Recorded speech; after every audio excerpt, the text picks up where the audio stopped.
Ross Coulthart was detained by US Border Protection. He saw black choppers escorting a giant orange plasma orb in Arizona, and he thinks Harold Malmgren, who did a great interview with Jesse Michaels, is CIA. And Jesse agrees with him. Guys, I highly recommend this podcast. It is fantastic all the way through, and hats off to Jesse for having the balls to press Ross again about the giant buried UFO that couldn't be moved. I think it's almost becoming a meme in any interview that he does at this point. And I think this podcast is actually a great chance for people who might be a little bit unsure about Ross to get a good gauge and a good judge of his character, because some people question his motives. He may have got some little things wrong over the course of time, but I think it's clear from this interview with Jesse that Ross is one of us. He's got a deep issue with being lied to, with being treated like a child who isn't capable of knowing the truth about our reality. And he's taken the plunge, like to try and uncover the truth. He's had to surround himself with people who likely don't have his best interest at heart, people who intend to deceive him, and I'm sure that's happened many times, and I'm sure Ross would even agree with that. But I think he's a very intelligent man. He's trained in law, and as someone who represents us, the people who want answers and transparency from our leaders, I personally am grateful that we have a journalist like Ross who is brave enough to step outside the mainstream crap and dig down the same path that we've all been down for a long time now. So with that being said, welcome to Polarity. My name is Josh. Thank you for being here. I've collected a few clips that I found really interesting for us to talk about. And the first one is Ross talking about how after he broke the David Grusch story in 2023, he was detained by the US Border Patrol when he tried to leave the country. Fascinating. What, along the lines of what we were talking about earlier, you've probably met more people in and around these programs than anybody else alive from the outside. Please don't say that too loudly. It's funny, when I came through on the weekend to come here, I was actually nervous. I've never been nervous coming into the US before, but there's been a lot of stories in the Australian press about young people who were just turned away by Border Protection for no good reason and harassed for no good reason. And there's been a change of culture at the border. And I have to admit, I had my computer on auto delete if it was opened.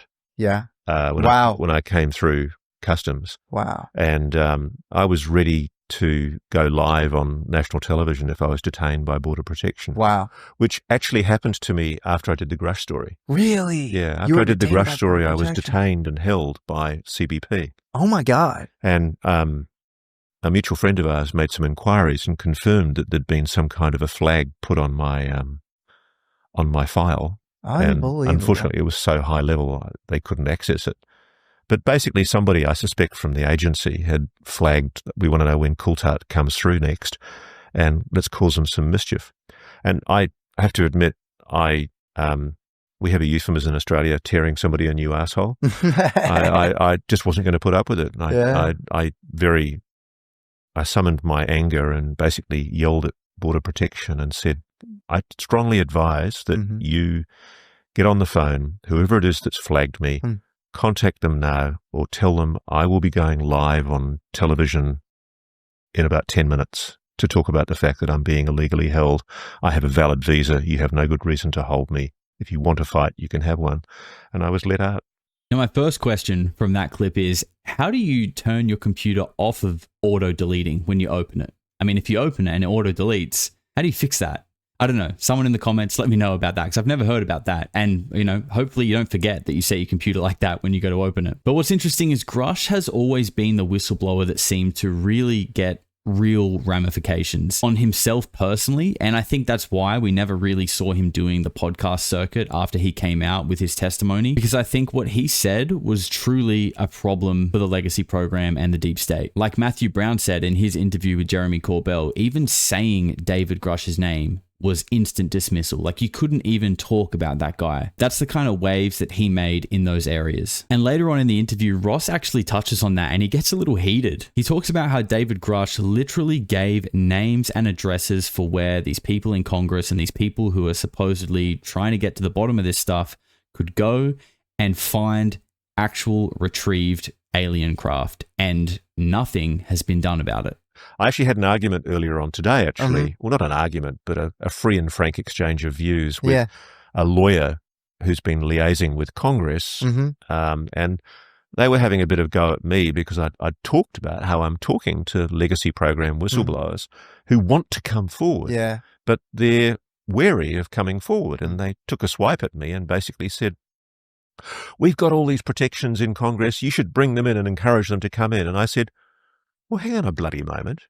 Look at what they've done with David Grusch's allegations. That's right. Sweet FA. Yeah. You know, David gave them first-hand direct information from his sources of where to look, where to find the spacecraft, where to literally go and open the door. Oh, by the way, there's a spacecraft recovered from Aztec. Yeah. Open this door. Oh, yeah, that's the one from Kingman. That's right. You know, who's the person in charge? What's the title of the program? What's the code name? He gave them chapter and verse.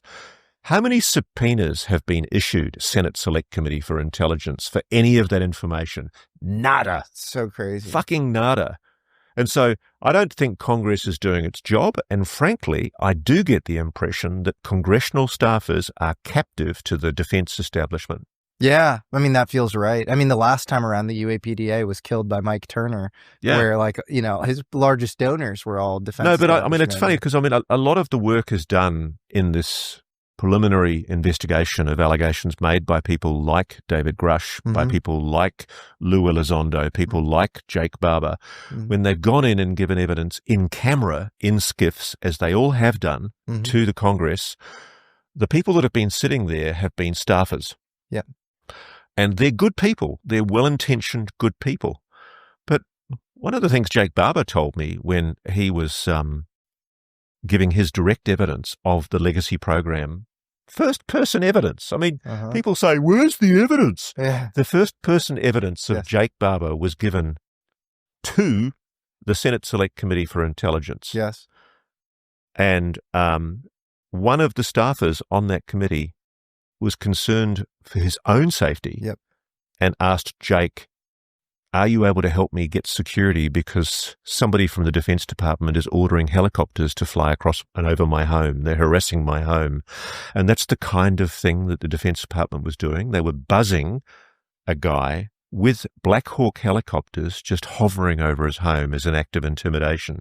A staffer working for the Congress. I know exactly who you're talking about, and he was providing a pipeline of legacy operators to basically talk to the Senate, the Select Senate Committee. So I'm not blaming the staffers because these people are intimidated. They have families too. Yeah. And I don't think the public realize that this is how the game is being played.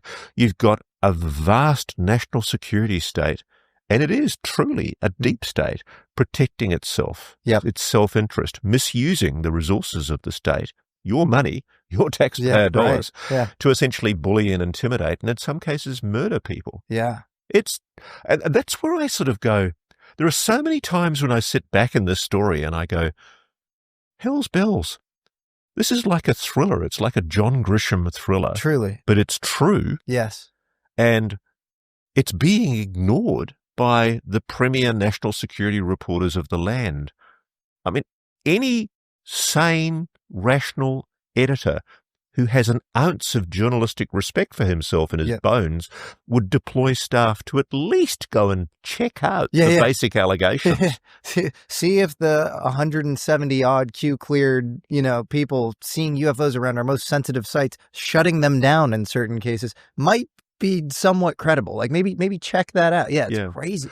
I absolutely love that Ross said this because I remember after the last UAP hearing, I said on this channel, if the next UAP hearing doesn't include CEOs and like top brass officials from Lockheed Martin and similar defense contractors, what's the point? We know where all this stuff is happening now. We need to hear from the people responsible for it because we know who they are. And I remember Jake Barber saying that in his interview, that when he went to Congress and gave his own testimony as a whistleblower, the people he was giving his testimony to turned around and started asking him for help. Like, could you imagine how deflating that would have been for Jake and kind of scary? Like, to think about that. The American military is using military force, military equipment, and vehicles to stand over and intimidate the American government. What does that actually mean? If you think about that, what does that mean? What happened somewhere along the line to the United States of America where it became okay for the military to bully the government? and their officials. You know, when people talk about disclosure and the terrible truth, I think the answer to that question of what happened to America is the terrible truth. And I think the disclosure that we want, the transparency that we want, would actually explain and answer that question and how we got into this position. And personally, this is just my own opinion, I think that answer has something to do with non-human intelligences interacting with us. Because remember what Tim Taylor told Diana Pasulka about the hierarchy of beings: God, angels, extraterrestrials, factions of the intelligence agencies, and humans. That sounds like a pretty terrible truth to me. And in this next clip, I think Ross was a first-hand witness to exactly what I'm alluding to here. And one of the things we did, a lot of the stuff we got, as so often happens, you can't put it in the story because you can't get these people to go on camera. But there was a number of people who would privately admit that they'd been walking in what is public land, public parkland, and they'd be stopped by men with guns, men in uniform with automatic weapons, clearly highly trained elite soldiers, probably tier 1 operatives from the way they moved. And they would basically order people, go away or we will kill you. No mucking around. And there are sightings, numerous sightings of what we saw. I saw it with my own eyes. I was told that the best time of night is around about 1:30 in the morning. And if you looked at a particular place over Secret Mountain, you would see this big orb being escorted by helicopters rising from behind Secret Mountain. So I was skeptical, but we went out with a local lady, Melinda Leslie, who has some good quality military-grade night vision goggles, and we watched at 1:30 in the morning, and sure enough, up comes this beautiful golden orb, gigantic. It pulses, it's plasmatic, it slowly moves off, and the way it moved, you couldn't tell if it's because it got smaller or whether it went so fast that it just disappeared so quickly, but it just disappeared. And they were being escorted by military Black Hawk helicopters. Dozens of them. I mean, the helicopter fuel bill alone for the evening that we're watching them must have been somewhere between $50,000 to $100,000. Somebody is paying huge money to operate orbs with no visible means of propulsion over Secret Mountain in Sedona. And it's funny because one of the people told us that if you want to hide something, you hide it in plain sight. And that's the best way to describe what's going on in what I think is happening in Sedona. And do you think that's NHI, non-human? Do you think it's man-made? Or okay. I mean, there are allegations that base is NHI. I've had people who are psionic tell me that they have detected NHI in that area. Sedona is also a strange place. It's a place everybody says when you go, weird stuff happens. Yeah, no, it does. And I never expected to see such overt displays of obviously anomalous technology in company with obviously military-style aircraft. That is a huge revelation, what Ross is saying there. He's saying he personally watched a giant orange orb be escorted by dozens of black military helicopters in Arizona. Ironically, the same black helicopters that were apparently hovering over a committee member's house who was trying to help whistleblowers come out of the legacy program. What a coincidence. But the implications of this, like what that means is that the US military is working secretly beyond oversight with advanced alien technology, or they're working directly with non-human intelligences themselves in some kind of alliance or agreement, which obviously sounds crazy, but let's just look at a few key facts here. When you look at this map and consider all of the strangeness surrounding this area, first of all, you've got Skinwalker Ranch, which needs no explanation. Then we've got Phil Schneider's story, which we covered on the channel a couple of weeks ago in Dulce, New Mexico, where in 1979, he was digging deep underground military bases in black projects, and he claims he encountered a group of grey aliens underground. Then you've got the Phoenix Lights, famous case in the 90s. Roswell, Area 51, Lonnie Zamora's famous encounter in New Mexico. Bradshaw Ranch, which is tucked in right next to Sedona. All of this is surrounding what is considered the sacred center by the Native American people, who speak of the Sky People and the Ant People, who are highly intelligent beings who came to the surface to impart wisdom and knowledge on their people. And funnily enough, we hear a lot that people of Cherokee heritage seem to be very inclined to having these psionic abilities that are allegedly sought after by the black budget programs. I mean, it makes you think, right? Remember, this all allegedly happened, these alleged alien-human agreements happened under President Eisenhower. And his granddaughter, Laura Eisenhower, totally is all about this, by the way. She fully is of the opinion that her grandfather, the president, made agreements with extraterrestrials. So it makes you think, right? Are you going to wait for the government to tell you that you're allowed to believe all of this craziness? Or are you just going to accept what seems to be staring us all in the face? Now, earlier in the year, Jesse spoke to Harold Malmgren, who was a senior advisor to 4 US presidents, and they had a blockbuster 3-hour interview together. It was fantastic. He sat on Jesse Michaels' podcast and said that not only had he directly himself handled UFO material, but that he had seen video footage of the sole surviving occupant of the craft that crashed at Roswell. Now, Harold has since passed away, and I think out of respect, Jesse left the following thoughts out of the podcast. I know he couldn't say this, and other people we both know can't reveal that they're CIA as well. But do you think it's possible Harold was CIA? I do. And I'm going to be coming out with a more extensive video on this because I think it's important to say, and I actually wanted to say it as part of the story, but I wanted to respect his sort of gentlemanly desire to sort of keep it shut at the end. But okay, here are a few fun facts. If you watch that interview I did with him, he says, I was best friends with Tom Farmer, happened to be the GC, the general counsel of the CIA. He says, I was living at Nabokov's house. And then Pippa says, yeah, there's all these CIA connections with Nabokov. He says he helped create the Presidential Daily Brief, which is a CIA thing. I was holding Paul Mellon's walking stick. You think he bought that at a yard sale? Paul Mellon founded the CIA. So this is really important because a lot of the Douglas Dean Johnson, debunk is like, I spoke to an archivist here, I spoke to a person here, and they didn't know him. But the crux of it, the heart of it, is he didn't have a Q clearance. If that Q clearance came through him being part of the CIA, which he was part of the CIA, you wouldn't be able to query it. It wouldn't be in some FBI FOIA request. It wouldn't be written down in a file and released to the public. Absolutely not. One of the things you can make a discretionary thing to do is to redact any evidence that somebody held a Q clearance. Absolutely. Because the fact of somebody holding a Q clearance is in and of itself potentially compromising a special access program. Yes, totally.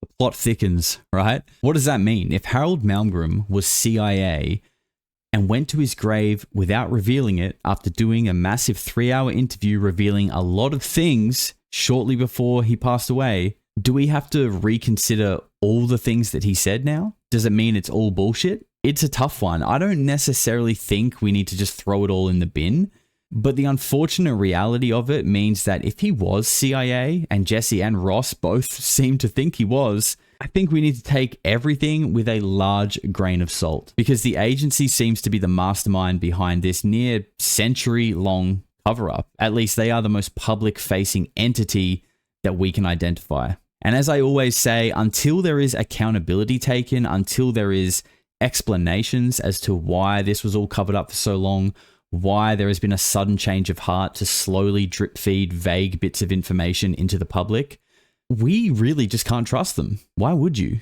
But that doesn't mean don't listen to them. I'm not saying that. I'm just saying be very careful what you decide to listen to and where you get your information from. Now, guys, as I said at the start, Jesse pressed Ross on the giant UFO that's too big to move. And I've covered it on my channel many times, but I'm not going to show you that clip because I want you to go and watch the full interview because it deserves it. And I will say this though, the little clues that Ross dropped makes me a little more inclined to believe that maybe we were somewhere on the money in this video. Maybe. Go and check it out and let me know what you think. Thank you all for being here. I appreciate your support, even with the lack of videos that have been coming out recently, but I'm happy to say we are back with all systems ready to fire. So keep being good to each other, guys. Be kind to yourself. Get outside, touch some grass, move your body a little bit, and I will see you next time.